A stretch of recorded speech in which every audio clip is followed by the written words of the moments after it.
मराठी मॅट्रिमोनीवर मिळतो सगळ्यात जास्त चॉईस। मराठी मॅट्रिमोनीने लाखो स्थळं जुळवली आहेत। यापेक्षा चांगली गोष्ट काय असू शकते? मराठी माणसांची नंबर 1 चॉईस मराठी मॅट्रिमोनी। मुख्यमंत्री देवेंद्र फडणवीस यांनी अमरावतीमध्ये जे आहे ते प्रचाराचा नारळ फोडलेला आहे आणि रोड शोला जो आहे तो मोठा प्रतिसाद मिळतोय। ठिकठिकाणी जंगी स्वागत त्यांचं केलं जातं आणि खास करून अमरावतीशी त्यांचं एक वेगळं नातं आहे। मामांचं गाव त्यांचं आहे आणि त्यामुळे अमरावतीच्या जनतेलाही खूप अपेक्षा लागलेल्या आहेत। देवाभाऊ स्वागत होत आहे ठिकठिकाणी, काय सांगणार? मामांच्या गावात आज सर्व नातेवाईकच म्हणावं लागेल। मामाचं गाव म्हणजे सगळेच आमचे नातेवाईकच म्हणायचे की नाही। या गावाशी एक जिव्हाळ्याचं नातं आहे। अमरावती एक पश्चिम विदर्भाचं एक केंद्र म्हणून अमरावतीकडे पाहिलं जातं आणि भाऊसाहेब पंजाबराव देशमुखांनी शिवाजी शिक्षण संस्थेच्या माध्यमातून जो काही या ठिकाणी एक शैक्षणिक अशा प्रकारचं केंद्र उभं केलं, त्यामुळे निश्चितपणे हे एक अत्यंत महत्त्वाचं शहर ठरलेलं आहे।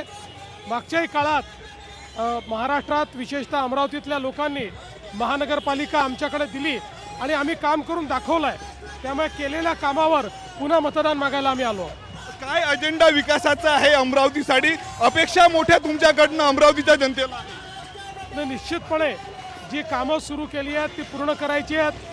या ठिकाणी भुयारी गटार असेल, पिण्याचं पाणी असेल, या ठिकाणचे ब्रिजेस असतील, या ठिकाणी महानगरपालिकेची इमारत असेल, इथले तलाव असतील, अशा अनेक गोष्टी हातात घेतल्यात। एअरपोर्टचं काम आहे, या ठिकाणी आपल्याला ते पूर्ण करायचं आहे। साऊथ एशियातली सगळ्यात मोठी आपण त्या ठिकाणी फ्लाइंग स्कूल या ठिकाणी आणलेली आहे, त्याचं काम आपल्याला पूर्ण करायचं आहे। अशा अनेक गोष्टी आपल्याला करायच्या आहेत। भाऊ एक महत्त्वाची मोठी गर्दी आहे भाऊ, बघू शकतो स्वागत जे आहे ते ठिकठिकाणी या ठिकाणी मुख्यमंत्र्यांचं केलं जात आहे।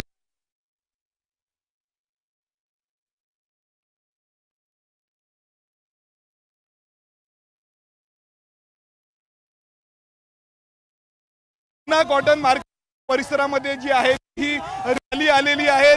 फुलांचा वर्षाव जो आहे तो ठिकाणी केला जात आहे। ठिकठिकाणी आकर्षक असे पुष्पगुच्छ घेऊन जे आहे ते अमरावतीकर रस्त्यावर उतरलेले आहेत। हर्ष उल्हासामध्ये जे आहे ते त्यांचं स्वागत या ठिकाणी केलं जात आहे। आपण बघू शकतो दृश्यांमध्ये मोठी गर्दी आहे। भाऊ एक शेवटला प्रश्न, या ठिकाणी जर आपण पाहतो शिवसेनेसोबत शेवटपर्यंत बोलणी चालू होती, स्वतंत्र निवडणूक लढत आहेत। नाही ठीक आहे, काही ठिकाणी आमचं झालं, काही ठिकाणी झालं नाही, मनभेद नाही आहेत एवढं निश्चित। आम्ही एकत्रितच आहोत, काही आमचे ते शेवटी आम्ही राज्यामध्ये एकत्रित आहोत, आमचे विचारही एकच आहेत। आता इथे भाजपची ताकद जास्त होती, त्यामुळे ती ताकद जर त्यांनी समजून घेतली असती तर युती झाली असती।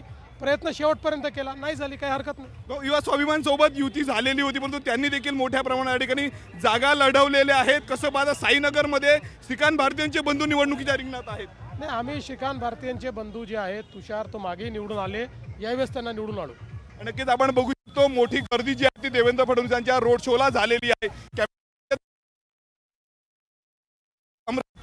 मराठी मॅट्रिमोनीवर मिळतो सगळ्यात जास्त चॉईस। मराठी मॅट्रिमोनीने लाखो स्थळं जुळवली आहेत। यापेक्षा चांगली गोष्ट काय असू शकते? मराठी माणसांची नंबर 1 चॉईस मराठी मॅट्रिमोनी।